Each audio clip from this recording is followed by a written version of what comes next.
Good morning to everyone here. We are in the first session here in DCP and the last here. Thank you for being here and continue discussing about diffusion, transfer, and circulation of ideas and policies. We have this panel that titled International Institutions and Policy Diffusion. We are going to start with Kurt Mettenheim. I'm going to say some words about him. He's a graduate in philosophy, University of Washington, and also he has a PhD in political science and currently a member of International Political Science Association as an adjunct professor at the Getulio Vargas Foundation.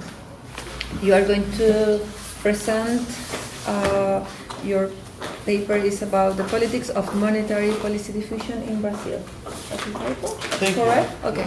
Thank you. We have 15 minutes. I'm going to show you some of this card when time is passing. Okay? Great. Yes, I'll be brief because I'd like to hear from you.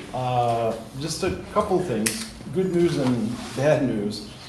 Good news is that looking at doing something like this paper, which is part of a book project that's also published, Monetary Statecraft in Brazil, historical institutionalism can be done in the periphery without the big libraries that you needed in the past. So that's good news. And so I'm thrilled to be able to bring the results of our recovery of amazing sources about monetary and financial policy in Brazil at the Center for Research Libraries and the Ministério da Fazenda, the Center de Memória, and that looking at the policy process, tracing the monetary policy process is now possible with PDFs of the remarkable finance ministry collections. And so that's the first piece of good news. I think that there are a lot of opportunities to use historical institutionalism to study policy diffusion.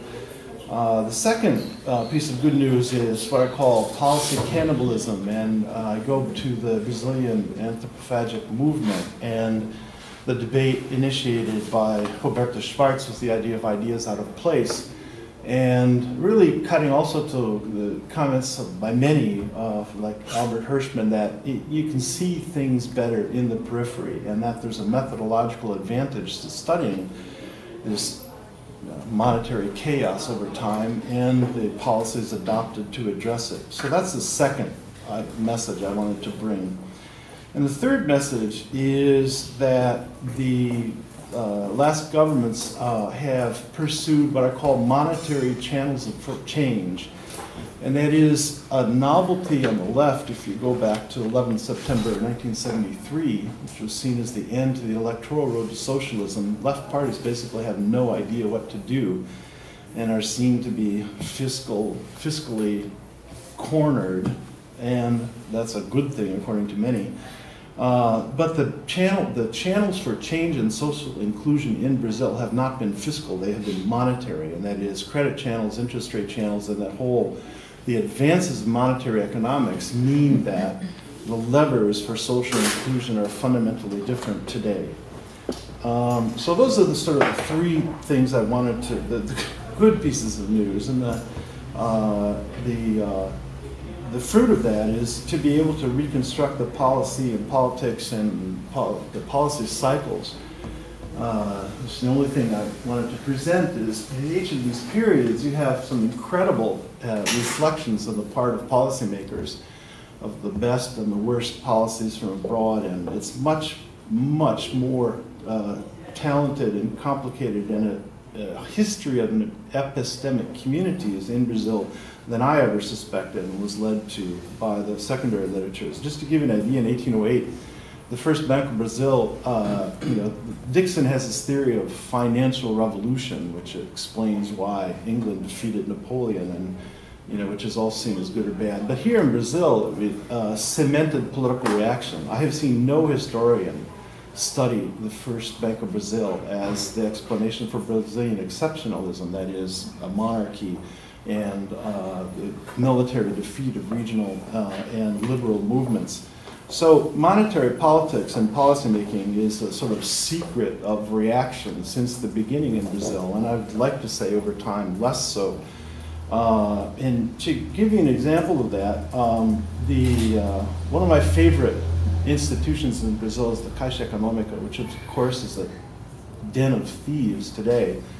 But until 1964, it published the economiários, which is a profession, of course, the savings bank career, published the Revista das Caixas Econômicas, which were 26 independent banks that were spun off from the central branch in Rio once they had accumulated enough capital reserves to run their own operations. And among the many incredible issues of the review, which was published bi-monthly, each month they had a review, a case study of a Belgian or German or Austrian or Australian savings bank. And so the epistemic community was so sophisticated that, for example, my favorite moment is a debate between Celso Furtado and Eugênio Boudin, who you know, of course, as the great developmentalist and the great monetarist neoliberal economist, in a debate about the administration, monitoring, and measurement of credit risk for popular housing programs. And they were in complete agreement about how that should be studied, measured, and implemented as a policy. So in '64, this review was closed by the military. In '70, the Caixa was consolidated into a single company under military rule with 3 cronies running it and everybody else fired at the top. And so after, there's sort of 2 tsunamis, if you will, one of military government and the next of neoliberalism that has covered completely the policy debates about monetary policy in the past, which I found, which is rather sick and depressing. And my last comments about policy diffusion are sort of what's skeptical. When I looked at, I've never worked in policy diffusion and found your work very interesting and takes the question in many directions, but I think maybe not enough in a critical direction, and so I would ask you what a critical policy diffusion study would look like. And I think that, for example, my colleague Eduardo Suplicy, who received an honorary doctorate for his work on basic income, always conceived of the Bolsa Familia as a basic income policy, which is a political theory, and about citizenship and basic rights and the end of scarcity as the phenomena for our countries. And so the idea of basic income, this is now my pissed off political scientist speaking here. The idea of basic income was hijacked.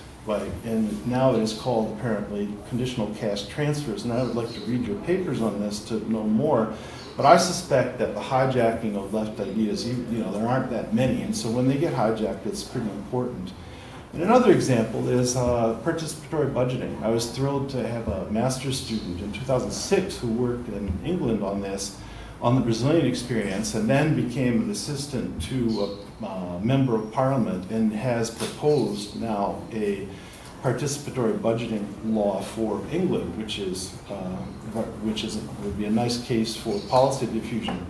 But here also the fiscal fetish and complete dominance of economics over our thought is that, why is it just participatory budgeting? It should be participatory finance. That is, the questions of finance and the questions of money are more important and have been left aside because of the dominance of mainstream fiscal constraints thinking. That is, on the left and the right. And so those are 2 examples of the difficulty in thinking through from a political point of view what the policy processes are, given the extent to which policies are captured and hijacked and diverted and transformed into a neoliberal agenda. So that's some of the things I would like to say, and there's a lot of very interesting detail about how monetary policymaking epistemic communities in the past were far more sophisticated than I imagined and the literature would lead you to believe. And I hope that we can reconstruct that and bring that to energizing the debate today and get out of this bind of economics having taken not only over my discipline, but over my country, the United States, and destroyed both. So anyway, I'll leave it at that because I'd love to hear from you. Thank you. Okay, thank you. Good. We'll continue with Nordin. Do you want to? I think I have to change. Thank you. Nordin is currently a PhD candidate in political science at the Université of Montréal. Yes. And he holds a master's degree in comparative policies from Sciences Po Paris. And you're going to present transforming public policies in the global arena. You can continue with it. Okay. You have 10 minutes. Thank you. Good morning, everybody. I would like to thank you for being here today, and I'm going to present a part of my PhD thesis. To begin with, I have a confession to make. I'm not talking directly about policy diffusion. At first, let's say I thought I was, and maybe I wanted to, but then I realized that I am more in the business of let's say, public security sector reform by examining the concept, the policy concept of citizen security in Latin America. In my research, I focus more on the circulation of ideas amongst a global network and the construction, the building of an innovation, of a new paradigm, which is called citizen security. Before talking about the IDB, the Inter-American Development Bank, I think it is important and it could be interesting, I hope, to give you the background of my research. So my starting point is that in Latin America, since the 90s, a lot of national as well as local and academic actors began to talk about citizen security, seguridad ciudadana, in español, convivencia ciudadana, rather than public security. So there is a change of the name, but it's not, it means something. So I asked myself, what is citizen security, where does it come from, and who are the promoters of this policy concept? Just a definition quickly, briefly. Citizen security emphasizes the complexity of violence, of the problem. Citizen security focuses more on social cohesion as a policy objective, as a policy orientation, focuses also on prevention as a policy tool, on participation of citizens in policy making, in the process of in policy making, and also on the role of local authorities, of municipalities, in reducing violence and crime in Latin America.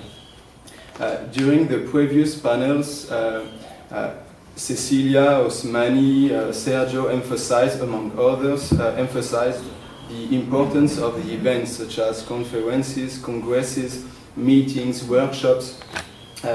These events can be seen as spaces or places for sharing ideas and best practices. Considering that, I thought that it would be useful, it would be a good idea to do what is called an event-based social network analysis. To be able to do a mapping, to identify the main actors and the relations between them. So I made a list of the events about violence prevention and citizen security in Latin America, but I can't enter into the details because it would be another presentation. But I think it would be useful to show you the graph. And we can talk about it later, but it shows not only the multiplicity, but also the diversity of the actors involved in citizen security in this global network. We can see that, okay, we can see very well, but there are a diversity of factors, like the blue one are the state organization, the red ones are international organization like the UNDP, the IDB, or organization of OAS. There are also academic institutions in green, so FLACSO, Faculty of Latin American Faculty of Social Sciences, and the CESC Research Center on Citizen Security in Chile. There are also foundations, and national states are not the main actors. National states are not the main actors of this network. So we can see that the IDB is la BID, Banco Interamericano de Desarrollo. The IDB is at the center of this network. By quoting Leslie and Carlos yesterday, I have to admit that this is not the usual suspect I expected, because I thought I expected the UNDP to be the main actor of this network. So, okay, I'm gonna pass that. Regarding the IDB's involvement with violence prevention and citizen security, well, when we think about it, it could be surprising because first, public security is traditionally seen as the exclusive domain of national and state actors, and secondly, because crime and violence are not initially part of the IDB's mission. And I realized that the IDB's involvement with violence should not be taken for granted, and it tells us something about the global dynamics in the public security sector. So why and how did the IDB get involved with this issue of violence and crime in Latin America? I will focus more on the how, because the why is connected to the wave of democratization, the end of the Cold War, and so on. So I'm going to show you quickly that the IDB's involvement with violence and crime issue relies on a shift, on a change of the definition of violence. And I'm going to show you that the IDB's involvement with violence and crime issue cannot be understood without taking into account the dynamics in the global arena at the transnational level.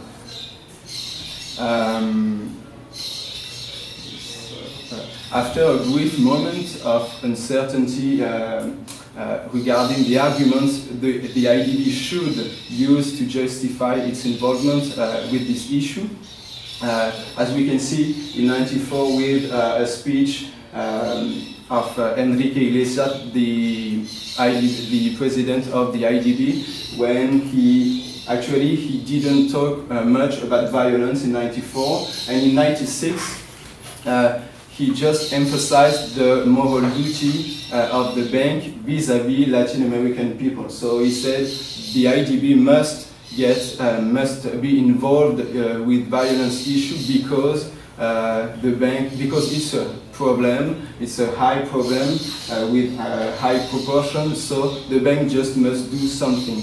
But it doesn't mean that the bank has the competence, the expertise to do that. But in '96, the IDB chose to change the framing of the problem of violence by focusing on its economic dimension, more specifically on the economic consequences of violence, namely that violence hinders economic development. In doing so, the IDB could justify its involvement with this issue. In '96, the IDB launched a project, Violence in Latin America and the Caribbean. It's a project whose main was to measure the economic cost of violence in Latin America. The results show that violence cost from 5% annual GDP in Peru to 25% annual GDP in El Salvador. I think that this quantitative nature of this study is not a coincidence, because first it allows the IDB to identify and reframe the problem of violence as an economic one. Secondly, it is relevant given the expertise of the IDB, because it's an institution full of economists. So this is there is a match between this quantitative nature and the expertise of the bank. And third, because the numbers are used strategically to overcome resistance, reluctance who come from inside, or resistances inside or and outside the IDB. That's to say, numbers are used strategically to convince, to convince people of the relevancy of the IDB's involvement. But focusing on the economic consequences of violence doesn't mean that the IDB can do something about it. That it doesn't mean that the IDB has the tools and the knowledge to act. In other words, saying that violence hinders economic development is one thing, but claiming that the IDB can do something about it is another one. And this is when the epidemiologists enter to the game. I don't know how to say it, but the IDB found these tools and this knowledge among the community of the public health professionals who have been promoting the public health approach to reduce violence and crime since the late 90s and the late 80s and the early 90s. We can see that there is a lot of connection. We can see, you have to trust me because I don't have the data, but there are a lot of connections between the IDB and the PAHO, the Pan American Health Organization. There are a lot of public health professionals involved in the employed by the bank in connection, connected with the bank at that time in the 90s. There is especially one whose name is Rodrigo Guerrero. He is from Colombia. He is an epidemiologist. He was elected mayor of Cali in '92, and after that, after his mandate, he went to Washington to work for the OPS, PAHO, Pan American Health Organization.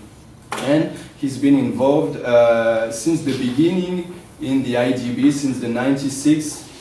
Since '96, he was involved. He was invited by the IDB to talk about the Cali experience. In Cali, he actually, I didn't say that, but in Cali, in '92, he tried and succeeded a little, at least in the short term. He succeeded to reduce violence by using epidemiological methods. So after that, he have been promoting epidemiological approach at the transnational level in Washington, in congresses, conferences, and so on. Also, I can enter into the details, but there is like a storytelling, as Sergio Montero said for his presentation. There is a story, what Deborah Stone calls a story of helplessness and control. That means, in summary, if they say, the epidemiologists say that if epidemiological methods have succeeded in reducing diseases once considered as inevitable as a fatality, such as smallpox, plague, cardiovascular diseases, so it can be replicated, it can be useful, this method can be useful to reduce violence. Consequently, there is hope, something can be done, we can do something, and the experience of Cali with the mayor Guerrero should prove it, they say. And this discourse is present in the IDB's documents. quickly. Okay. So why did the IDB? Okay, actually, I just want to tell you that there is a match between this approach, the epidemiological approach, and what the IDB want to do, because this approach, this method of public health offers the perfect policy framework for the IDB, because first, it focuses on violence in general and not only criminality or organized crime, and it asserts that violence is a complex phenomenon with a variety of factors.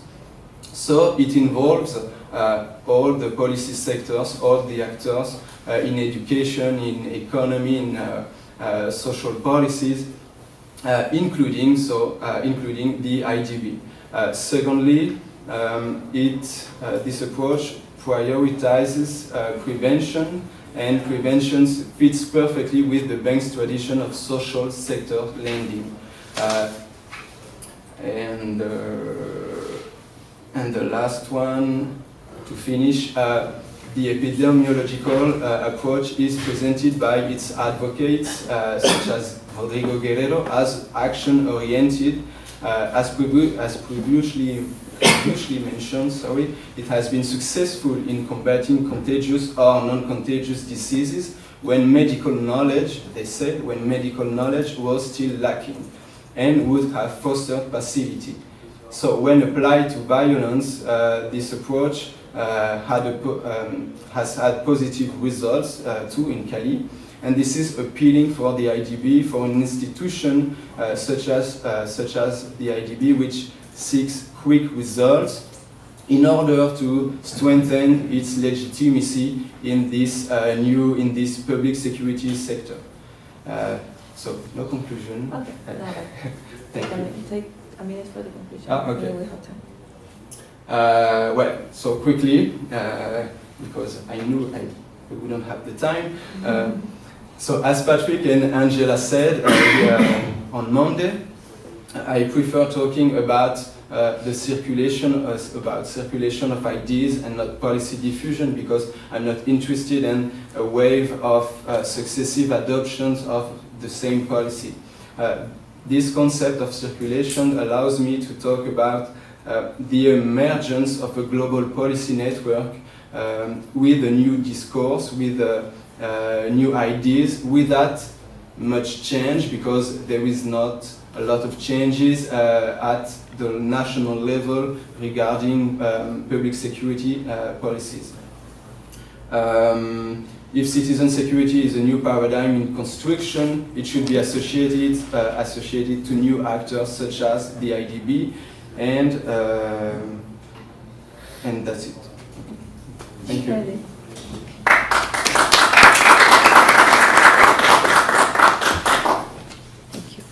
Okay, we're going to continue with Gustavo. I'm going to follow the same rule for everyone here. Gustavo is PhD candidate in political science at the Université of São Paulo, and visiting a scholar at Columbia University. You're going to present localization of subsidiarity in a search of a comparative model for transnational norms dynamics. Yeah, thank you very much. Thank you all. First, my presentation is maybe more theoretical, because I'm looking for a different model. I'm looking to think about the models of norm dynamics and how we can find a model that is more interesting for a peripheral or marginalized cases. So that's why I call it localization subsidiarity in a search of a comparative model of transnational norm dynamics. So I intend to read, so I'm sorry for just reading, but it's a short note. Theoretical approach to international norm diffusion is based on the moral reading on the conquerors of Western groups, from human rights to peace operations. The study of ideas listen to the voice of the student. Even though we have the so-called episodes of successful cooperation, such as South-South cooperation, triangular or trilateral cooperation. Many studies miss the local dynamics when they do not mention the unsuccessful cases. Another way of calling those unsuccessful cases is through the difference between localization and subsidiarity. Localization and subsidiarity are complementary depending on the case.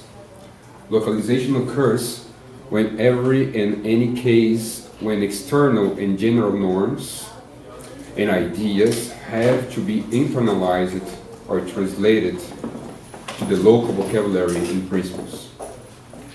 Whether a powerful actor or a peripheral one, localization has to happen. On the other side, subsidiarity only occurs in the periphery of the system. Subsidiarity is, by definition, the reaction or an answer to a global norm. There are two possible kinds of effects produced by subsidiarity: rejection or adaptation to the global norms. However, both effects can occur together. Based on some works like the norm subsidiarity and regional orders and norm dynamics and political change, I intend to point out 5 differences between localization and subsidiarity, and then to present the specificities of the subsidiary norm, just briefly. Finally, just to mention 2 comments on this model. To begin with, localization is making foreigner ideas local. It harmonizes or translates those ideas and norms to be consistent with a local cognitive prior. Subsidiarity has an invisible balance of power behind it. It is based on the difference of power between the local agent and the external power, and how the former fears the latter. Secondly, in localization, local actors are norm takers. In subsidiarity, they are norm makers or norm rejectors. Third, in localization, norms are important for local usage. In subsidiarity, norms are exported to protect the local actor from being dominated by the most powerful. Fourth, in localization, norms are taken for good things, moral principles that are consistent with existing cognitive priors. In subsidiarity, external ideas are taken as bad and negative ones. Finally, autonomy is at the center of the differentiation. While localization is a process where local actors recognize the authority of an external force, such as the UN, in subsidiarity, such authority is challenged. Legitimacy is a key concept to think about localization and subsidiarity. In terms of international and transnational norm diffusion, subsidiarity is mainly found as a third world characteristic. First reason is because of the end of colonial rules.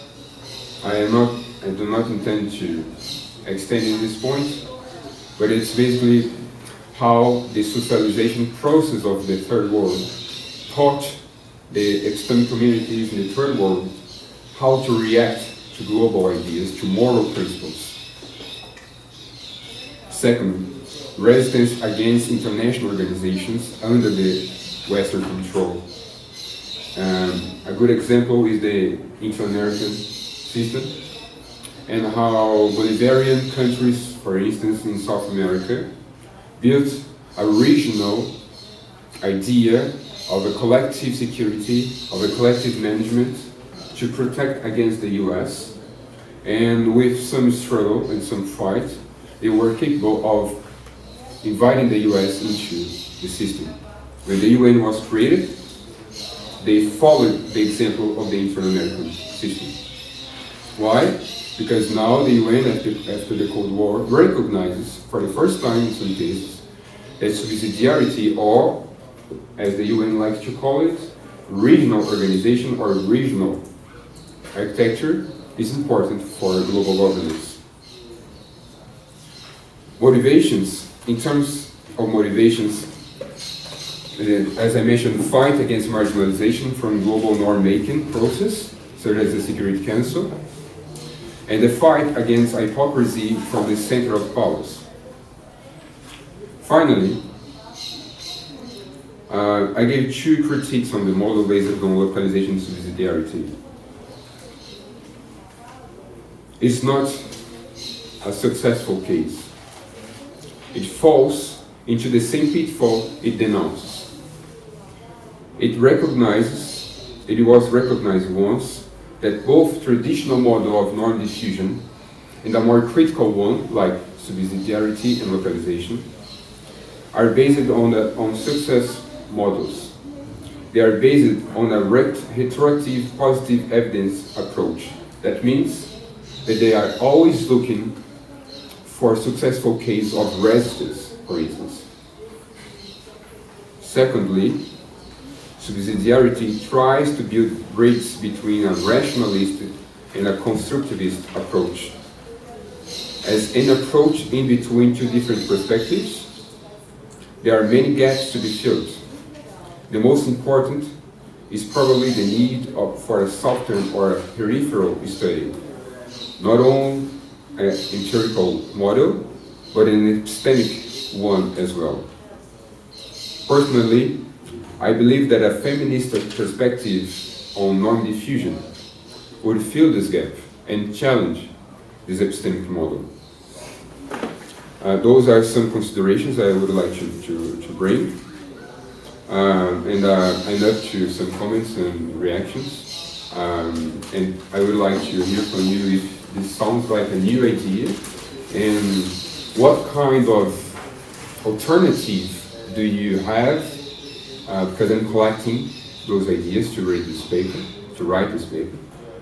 If you agree or if you disagree that we need a different epistemological approach for non-diffusion, because as we saw, for instance, in the case of Osmani work, it's extremely important to look at some successful cases in the south, but we are still talking about the same moral principles as we are talking the north. So that's it. Thank you very much.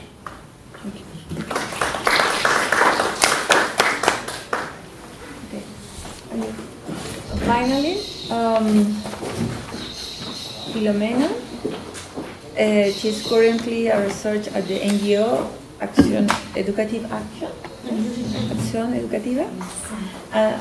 And she's going to present the influence of international organization on public administration, the dissemination of ideas in a globalized world.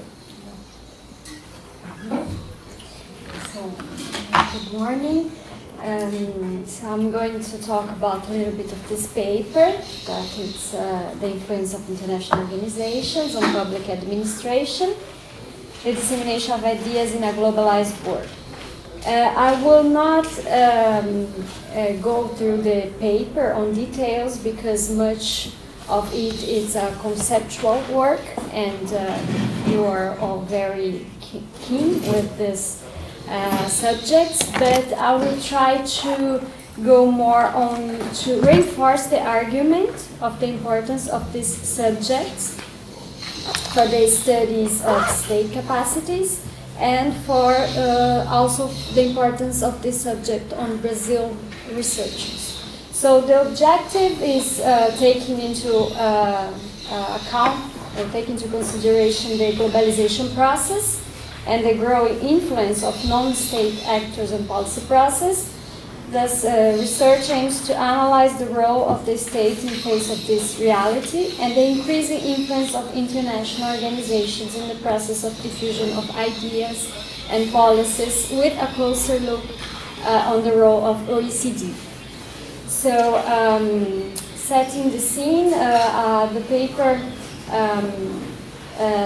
focus on these different actors, thinking about public policies, producing knowledge with global repercussion and being relevant. And these different actors, I mean international organizations, NGOs, consulting firms, think tanks, and so on. I focus on OECD, or intend to focus. I'm starting this research, so I hope that along the PhD I'll be able to go deeper on that. And why? Because there is all this scene, I suppose it's changing the role of the state and the state capacities. The global governance, it's being discussed day by day with more deeper details. There's growing influence of non-governmental actors, so I think there is a need to understand better these relationships. The theoretical influence, I like to combine international relations theory and public administration. This is not actually new, but I think there is room for much more research that try to merge these two fields. And especially in Brazil, I think that on public administration, there are a lot of things from international relations that could be used and could make more interesting research. So I used concepts on these both fields, but based on the concept of policy transfer, because I think it provides a tool that helps me understand this relationship and try to identify the influence. So some points I discussed on the paper, it's the globalization and nation state, governing without government. I mean, they are not actually new concepts, but they are still playing a role. Policies being made beyond borders, the blurring the boundaries between domestic and international policy, embedding as autonomy, the need of the states to improve its ability to solve problems, good governance, new players, global public policy networks. I mean, these all the ideas that are presented in the paper that I would like to, they are very initial, but they are all part of the argument. So quoting Professor Leslie Paul, I think there is a global conversation about what constitutes a well-functioning state and good governance. And as a major speak of this conversation, we find OECD as a nodal point. So based on a method of process tracing, it's initial, but I think it helps to understand this actor. It's possible to verify the importance of this organization over the decades, producing orientations about public sector and what constitutes a well-functioning state, the relevance of its publications, indicators, events, and other soft instruments changing through the decades make these organizations being relevant. And I would like to, through this research, see if the influence of this organization upon non-member states, and maybe Brazil.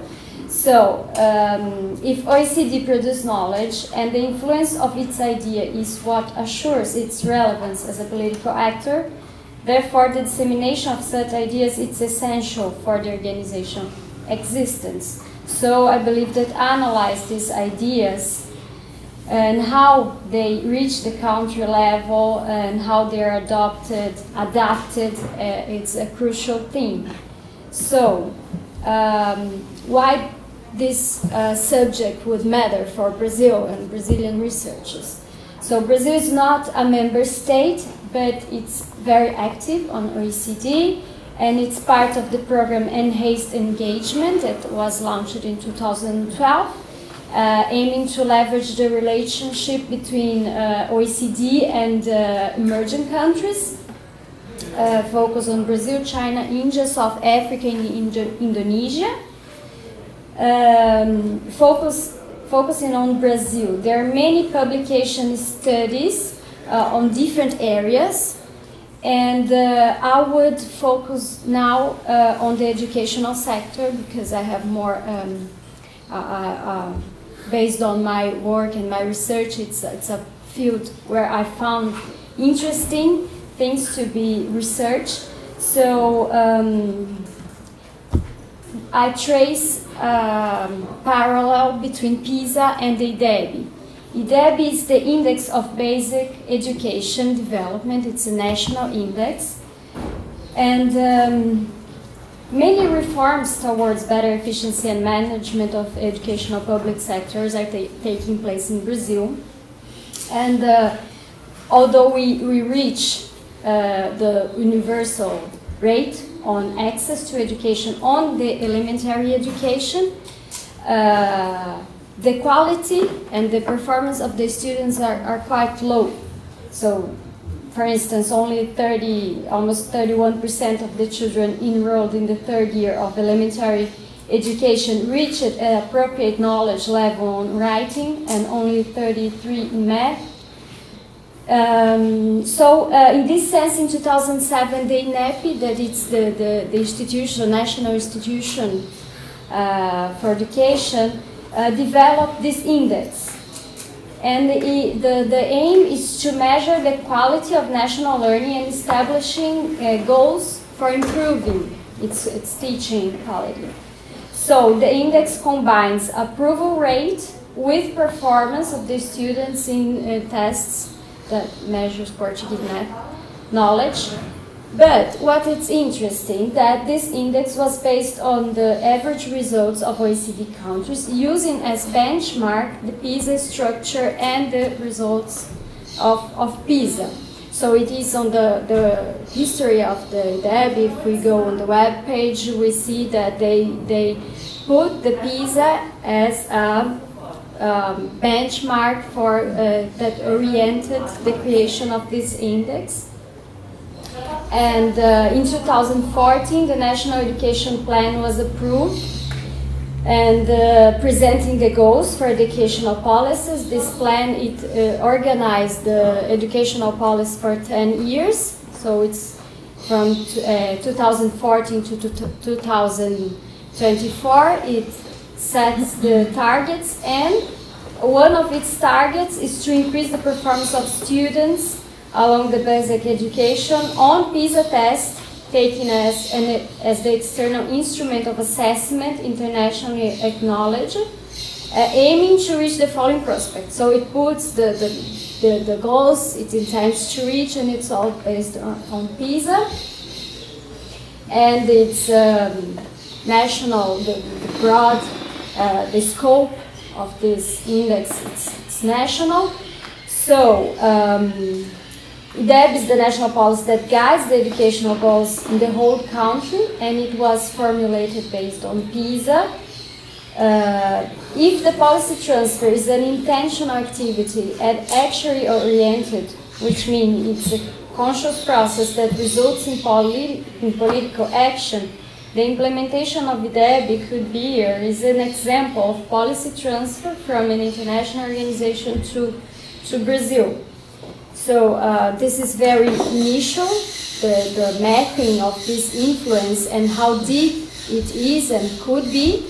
It's one sector. I'm sure that if I go through other areas, health, I would find some other influences, but I think that much more empirical research must be done to analyze this process, the adoption of PISA, the adaptation, how it really influenced our national index. There are a lot of critics around it, both on OECD as an international organization influence national policy and upon PISA, because there are some arguments that it somehow reduced the curriculum, so since it measures writing and math, it could reduce the teacher will teach to the test and all these arguments. So there's a lot of different critics, but also some positive arguments, because it helps to develop an index that we didn't have to try to measure quality on education. So it could be very broad if they're good or bad impacts, but the point that I intend to develop with more empirical research is how it influenced, and based on the framework of why, who, what, types and constraints. So I think it's an initial starting point for discussion, and maybe through the PhD I'll be able to bring more final results. For now, it's just some initial ideas. Thank you. Okay. Thank you very much.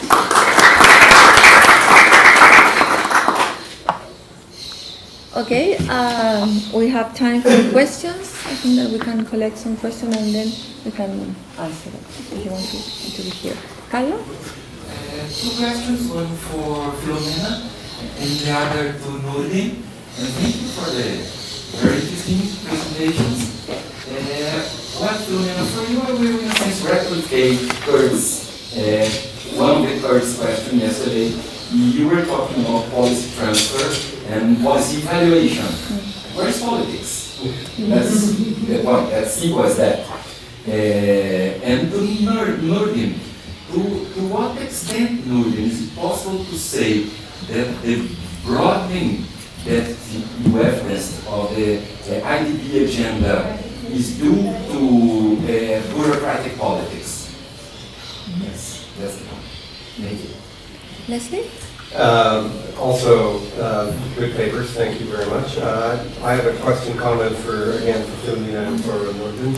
For Filomena, we had conversations earlier. There has been a little bit of work on PISA and the way that it's been received in different countries, and I can pass on some references to work done in Finland, where very much the politics was front and center, because Finland usually is number one or number two, but people often take the PISA results as indications for the need for more investment. And so the trade unions, the teachers' unions, have had to position themselves politically in quite interesting ways to make use of PISA, to make claims for additional resources, which is kind of counterintuitive. So picking up on Carlos's point, I think there's a lot there. The other thing I would kind of encourage you to think about is maybe an alternative research strategy would be to look at the full spectrum of interactions between Brazil and the OECD, so across a range of policy areas. You seem to be wanting to focus on education, which is fine, but another way to look at it would be to try to look at the entire engagement of one country with the OECD. The reason being that I'm pretty sure anybody's looked at the relationship between an enhanced engagement country and the OECD. There's some work on accession and how countries have had to modify their policy frameworks in order to accede to the OECD.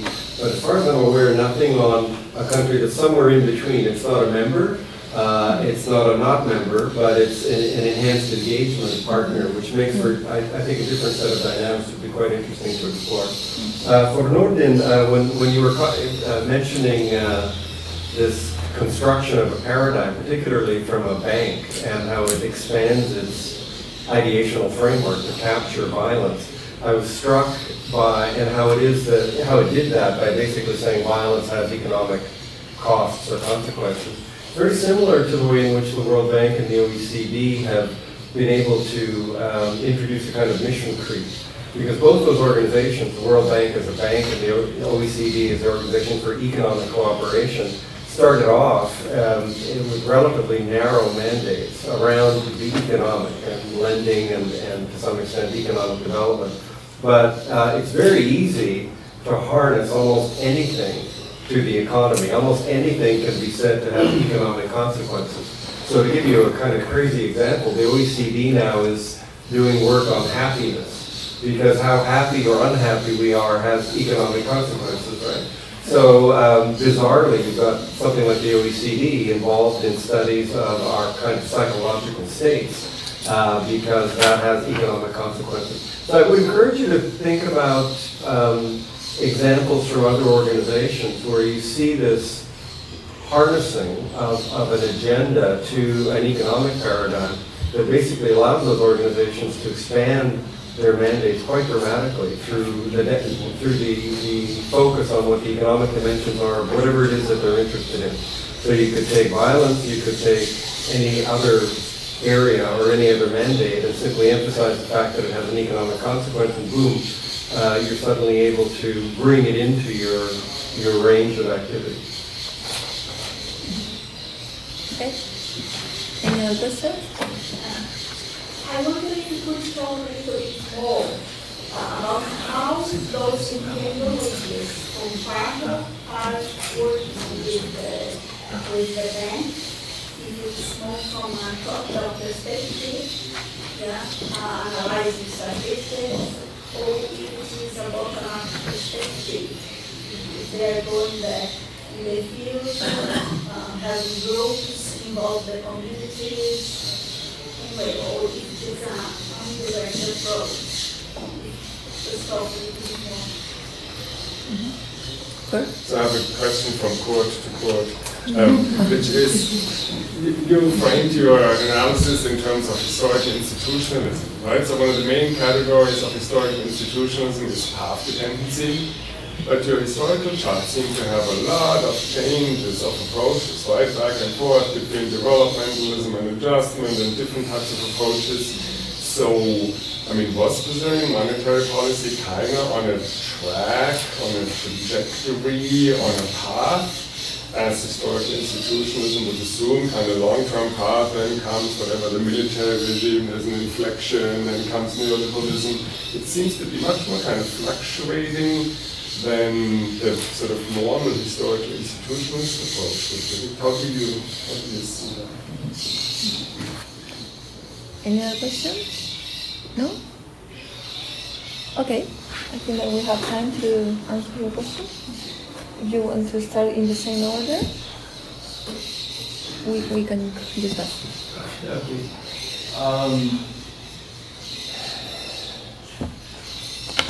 I think that I'm sort of taking as a presupposition the policy dynamics, and that there is, so the argument, I think, of policy cycles would displace an idea, a sort of strong idea of path dependence, which so in that sense, I think that answer is pretty clear in that what you call this, the dynamic is, I think, best explained by the sort of Lindblommian idea of policy cycles, which would get no disagreement from people here, but also the advantages of underdevelopment in the sense that market failures, because there are greater means in state intervention or policy making, is more important. And that there's a sort of that I try and draw or link to the idea of the policy cannibalism, or the whole idea of anthropophagic traditions as being definitive of Brazilian modernism, and which I think relates in some way maybe to your idea of focusing on the subaltern logic of localism. And I wanted to get your reaction. You were asking, what other literatures may be related, and I think there's a strong tradition in Brazil, since the idea is out of place of Roberto Schwartz to talk about that gap as the ideas and norms come from abroad, but the re-articulation through the policy process is something really fundamentally different. And if that had any consonance with what you're doing, anyway.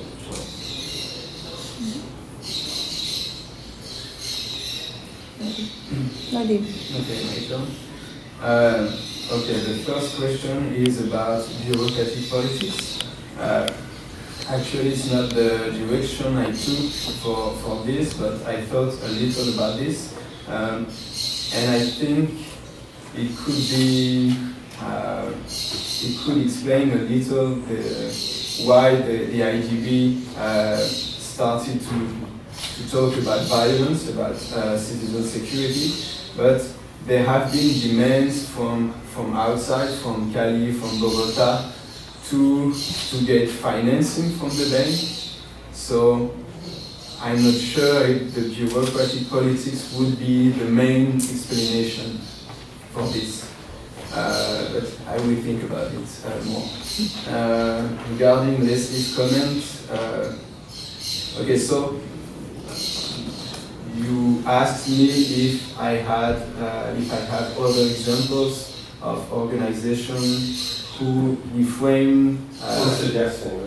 Suggesting. Because for my thesis, for my PhD thesis, I have other organizations. Like I at least I will have a chapter about the UNDP and the Pan American Health Organization, because in both cases violence and crime is not part of its mission.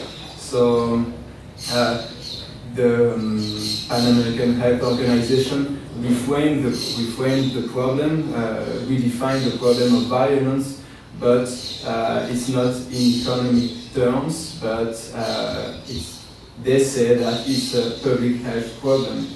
Even if sometimes they say violence has economic cost, violence is a burden for public health sector, because we need to, or they need to spend more money for for treating people and less for prevention. But okay, I will think about it. And the last one, okay, talking more about the epidemiologists involved in this process in the global, at the global level. Okay, they were involved since the 80s and the 90s. And at first, they played a role, an important, a central role in the Pan American Health Organization and also in the World Health Organization. And by epidemiologists, I mean American epidemiologists as well as Latin American epidemiologists. I don't know if they are all in touch. I don't know if they are all part of the same community, but there have been things in the US and other things in Brazil and in Colombia. I don't know if all the centers, all the researchers were in touch and were influenced by the same works. They were present for the IDB. They were present since the beginning in '95, because there was an event organized jointly by the IDB and the Pan American Health Organization. In this event, there were Colombian epidemiologists. Okay, I don't remember the names, but it was about quantifying violence, quantifying the cost of the economic cost of violence, and it was also about how do we measure violence? What are the indicators we need to use, because there are a lot of problems regarding the data. So epidemiologists started to think about it, and then after that they were present in the project in the IDB's project about quantifying the economic cost of violence, because this project was launched by the IDB but was implemented by researchers from Latin America, including CISALVA, Centro de Investigación en Salud y Violencia, a research center in violence and health in Cali, in Colombia, and also FUNSALUD, Fundación para la Salud Pública, Mexican Foundation for Public Health. So they were, since the beginning, they were there, but I have to admit it's really hard, really difficult to open the black box, because this took place in the 90s. So when I don't have all the information, people don't remember. People sometimes they just die. So I can reach them to get the information I need. So I have to admit there are a lot of problems for this. Thanks. Thank you, Gustavo. Do you have any comments? Yeah, I would like to react to your point. Actually, ask you, I'm very interested about you, to ask you how a work like Ideias for Primavera helps you to approach and define empirical evidence in your research. how is it different than a traditional approach?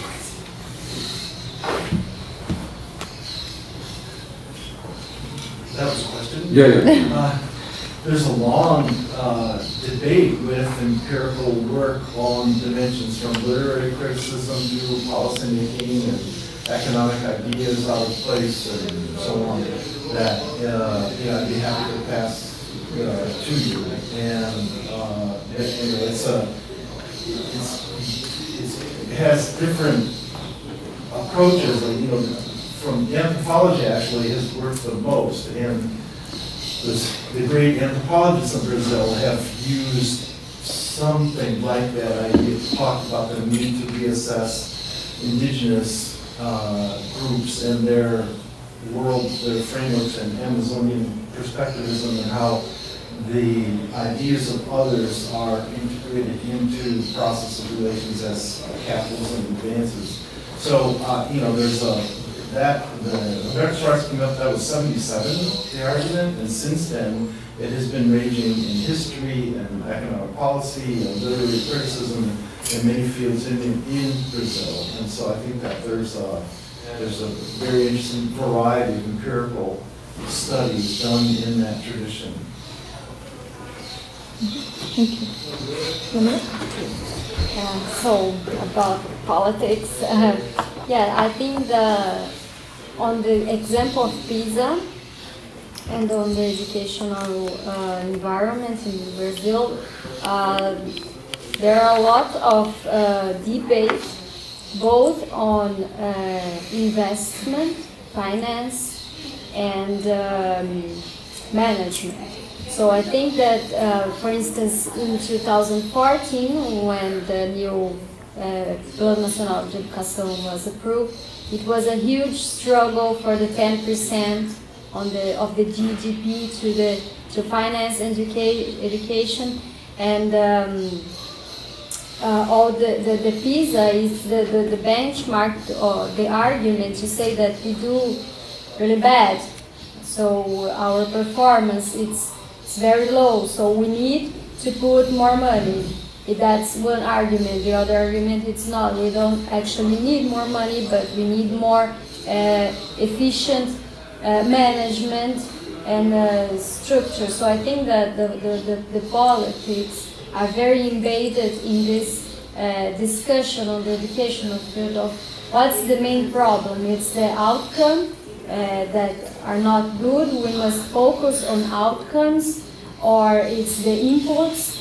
So we must improve the inputs, we must put more money on education. So this is, or maybe a little bit of both. So on the educational environment, I think that this both financing, improve the results, but also develop the inputs on education are all in this discussion, and the use of PISA could be both to try to improve, to enhance the financing, but also to say that no, to discuss the management of education. I know focus on outcomes, it's not the way we should focus on inputs, because that's where we lost track and everything starts. So on the educational community, I think that a lot of the politics is based on that. So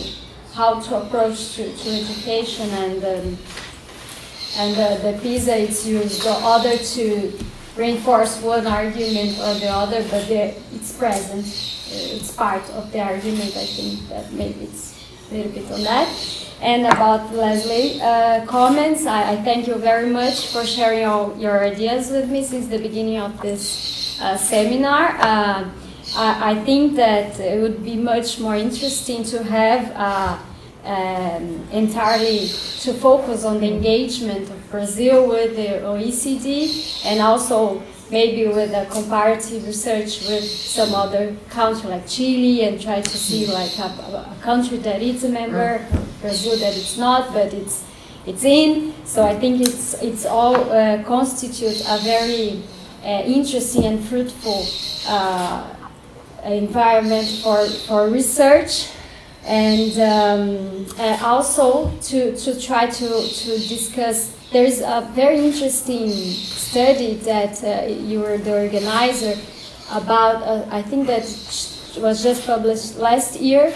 One student researched that the Enhanced program, it's like initiative of OECD to not lose influence over countries that are not so keen with Western approach, so that it's a hypothesis that OECD would be losing influence because it doesn't talk with not Western countries, which could be, I think, true for China especially, and Indonesia, maybe not for Brazil, but anyways, it's like interesting to see what their intentions to develop such a program and try to enhance these countries that are not member, but the OECD doesn't want to be out of their spectrum of influence. So I think this is all very interesting, and I hope to be able to do some research on that, on a broader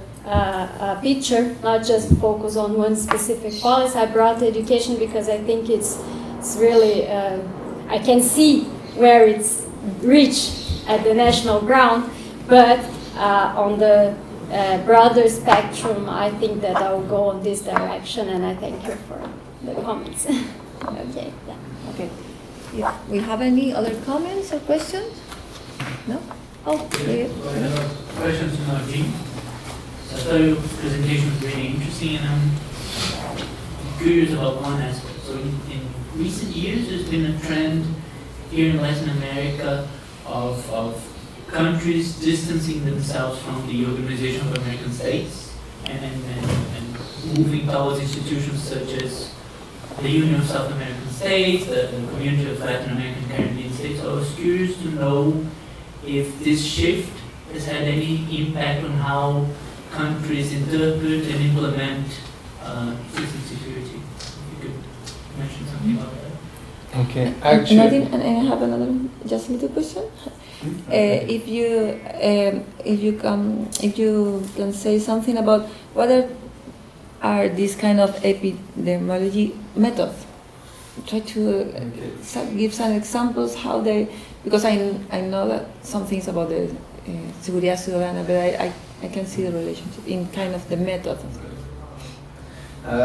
So I think, and thanks for your comments and questions. Actually, I don't know. I don't know. I never thought about that in this way. So maybe I will think about it, but I just can't give you an answer. Sorry. Okay, the epidemiological approach is to measure and to know where and when,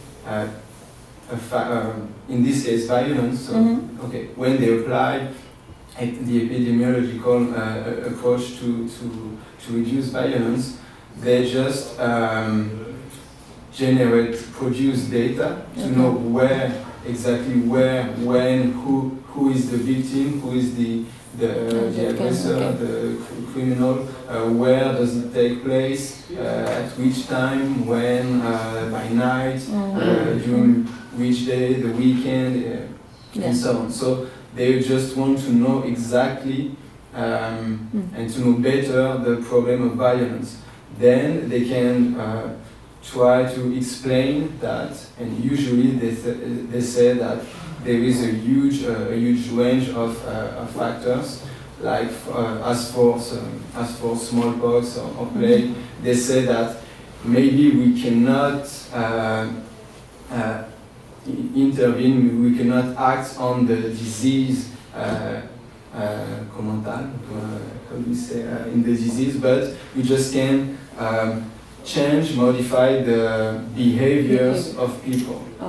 In this case, they will say, some of them, because there are differences, but some of them will say that violence can be psychological or neuropsychological, something like this, but So they say the knowledge is lacking, and we cannot intervene, we cannot do something, but we can change the behavior, we can change the way people interact between each other.